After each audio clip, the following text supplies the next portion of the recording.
E aí começou a falar com as mulheres que ali estavam. E falou: não tem medo. Eu sei que vocês procuram Jesus, aquele que foi crucificado. Ele não está aqui. Ele ressuscitou. E diz mais: veio aquele lugar onde ele estava. Mas agora vão depressa e como os seus discípulos que ele ressuscitou dos mortos e que vai para a Galileia em frente deles. É como eu acabei de dizer.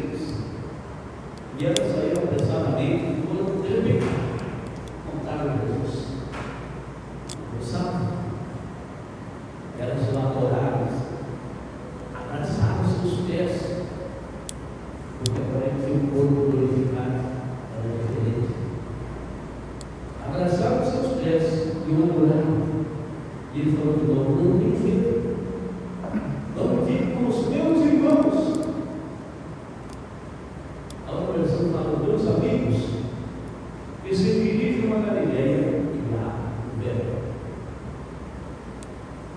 É um ambiente assim totalmente diferente, porque eles saem daquele ambiente de terror, de horror, de morte, de injustiças, de maldades, que eles são provocados por aquele momento, desde a quinta-feira à noite, quando ele foi preso. Passou-se essa sexta-feira de sofrimento, passou-se o sábado de esperança, de agonia, de sofrimento e dor pela perda daquele que era a grande promessa que eles esperavam. Ou talvez não esperavam tanto. E de repente, a gente pode imaginar o coração dos discípulos que estava dominado por esse terror pela crucificação, que estava dominado pela tristeza, pela sensação de derrota. Tudo havia acabado para eles. E aquelas as duas Marias, vão lá dentro com o intuito de embalsamar o corpo de Jesus. As trevas da sexta-feira santa, o sepultamento, a tumba fria, parece que fizeram com que eles perdessem a alegria. Talvez eles tenham ido assim, também não cumprir um ritual. O rei repousava tranquilo com a sua barca. Os fatos são, no mínimo, curiosos em relação a esse espetáculo. Por quê? Guardas vigiarem o morto. Você já viu isso? Que motivo eles tinham para vigiar o morto? Será que o morto sai correndo? Os amigos de Cristo não esperavam a sua ressurreição. Eles exigiam provas antes de ele ressuscitar. E os inimigos, esses esperaram a ressurreição de Cristo. Você já pensaram nisso? Os amigos não esperavam, mas os inimigos contavam com a sua ressurreição, tanto que colocaram guardas para vigiar, achando que de repente os discípulos pudessem roubar. Todo esse cenário de morte formado pelo túmulo, pela pedra e os guardas é transformado pelo poder de Deus. A ressurreição de Cristo, ela não foi um evento, digamos assim, natural. Ela foi uma intervenção sobrenatural que selou o clímax da história da redenção. A ressurreição, ela não é apenas um fato histórico, ela é a garantia de que a vida de Deus é bem mais forte que o poder da morte. A vida de Deus é bem mais forte que o poder da morte. Por isso nós falamos aí venceu a morte. A vida que venceu a morte. A primeira imagem que nos vem à mente é o quê? É o sepulcro vazio. Vocês podem ver aqui também atrás. Sepulcro aberto, sepulcro vazio. A maior prova da ressurreição de Cristo. A morte foi derrotada. Os versículos 1 ao 6 do nosso texto tratam disso. Aquele grande terremoto que abala a estrutura da morte, o anjo que desce e remove a pedra. Aqui é muito interessante. O anjo não removeu a pedra para que Jesus pudesse sair. Jesus poderia sair quando ele quisesse. Talvez numa festinha, por aqui, tivesse. Mas ele removeu a pedra para que as mulheres pudessem entrar e ver que ele não estava mais ali, que ele havia ressuscitado, assim como tinha prometido. Então, meus irmãos, assim elas testemunharam que ele já não estava mais ressuscitado, e ele ressuscitou. Então, nada mais anti-histórico do que esperar que essas mulheres esperavam a ressurreição de Jesus. Elas nunca esperaram a ressurreição. Elas não estavam preparadas para isso. Aí vai na madeira chorosa, aí o sepulcro para calçar o corpo, e não para saltar o Cristo ressuscitado. Podiam acreditar nele como um bom mestre, como um messias político, como um reformador ético, como um salvador do país, como um libertador dos humanos, mas elas não podiam crer nessa tolice da cruz para eles. Eles sequer tinham uma fé daquele malfeitor que perdeu na cruz e que foi salvo pelo povo. Ou seja, na última hora. A credibilidade para com os homens e a incredulidade para com Deus é a marca de corações enrustidos, corações determinados, embrutecidos. E a prontidão em crer no especulativo e a vagareza em acreditar nas coisas de Deus é um sinal de corações devorados. Mas a alegria está no fato de que ele ressuscitou. No versículo 6. E essas são as palavras que mudaram toda a história. A morte não precisa mais ter a última palavra. A morte foi tragada pela vida. O túmulo vazio atesta que Jesus Cristo venceu o pecado, venceu Satanás, venceu a própria morte. Por isso a vida cristã, ela não se baseia num fundador morto. Parece. Esse mês eu li uma história interessante de um cristão que viajava com um muçulmano no avião. E aí o muçulmano perguntou: para onde você vai? Eu vou para Jerusalém. Você vai fazer lá para vocês, cristãos, vocês creem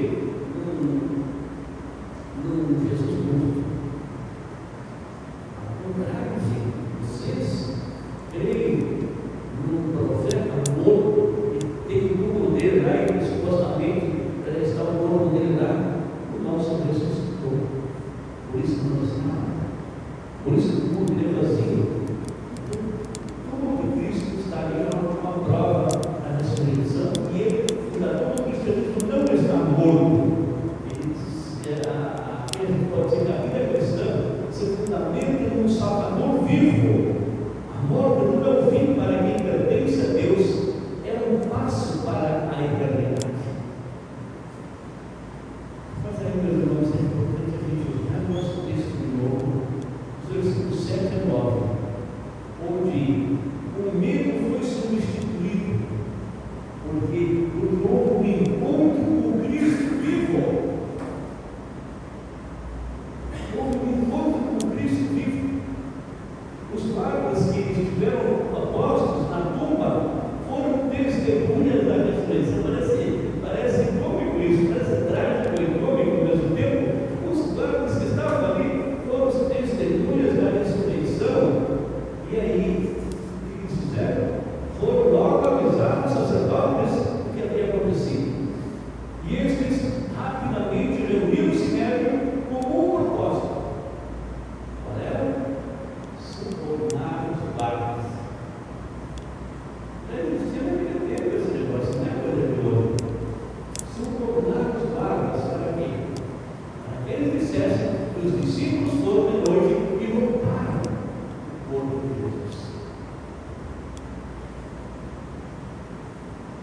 Agora teriam que contar uma mentira, tentando escapar do sangue purificador do cordeiro. Deve comprar uma mentira para tentar escapar do sangue purificador do cordeiro. Mais ou menos o outro lado. Ouvimos as mulheres. As mulheres saíram com medo e grande alegria. Medo de quê? Medo de poderem ser perseguidos pelas autoridades. Mas com grande alegria pelo fato de ter visto Cristo ressuscitado e ter conversado com Ele em tempo adorado. O encontro com Cristo ressurreto transforma sentimentos. A ressurreição traz esperança. A ressurreição transforma o luto em celebração. E quando elas encontram, eles estão salvos. Alegrai-vos. Jesus veio ao encontro delas e a vida venceu a morte. E, digamos assim, é uma vida racional, mas ele não é uma ideia, é uma pessoa viva que desejava ser adorada. E aí, ele diz assim: adoração, ele diz assim, entrega. Eles abraçaram os seus pés e adoraram, porque a ressurreição produz uma adoração genuína, produz reconhecimento da divindade. Então veja, onde está o Cristo vivo? Onde está o Cristo ressurreto? Não há lugar para medo. Não há lugar para medo. A ressurreição vence os medos da nossa alma, o medo do futuro, o medo do passado, o medo do pecado, o medo da morte. O pecado é a negação. Eles não abafam o amor divino, o amor supera tudo. Por isso que se eu quero o amor, ele envolve muito grande pecados. E aí, esse Cristo ressurreto dá uma missão. A missão do Cristo vivo é compartilhar a esperança, compartilhar essa notícia do Cristo ressuscitado, compartilhar que a vida venceu a morte. Ide depressa e dizem, ou seja, a ressurreição não é uma mensagem para se guardar aqui nos bolsos, nossas calças. A ressurreição, ela é para ser anunciada. E aí nós, como igreja, nós fomos comissionados a levar essa notícia da vitória de Cristo sobre a morte a todas as pessoas. E no versículo 10 ele termina dizendo: meus irmãos. A outra versão diz: meus amigos. A ressurreição não é uma coisa para se guardar para si, mas ser compartilhado com todos os amigos e vizinhos, com todo mundo. Ele diz aqui: Jesus chama os discípulos a abandonarem aquele momento glórico que estavam vivendo. E ele chama de irmãos. Por quê? Porque a ressurreição é a reconciliação. A ressurreição é apaziguamento. A ressurreição é a vitória de Jesus que nos torna filhos de Deus, que nos torna irmãos do ressuscitado, irmãos uns dos outros. E a promessa do encontro lá no 6 de Israel. Aqui vocês deu um requisito, não deu de manhã, e ninguém deu. O que estava escrito lá no requisito?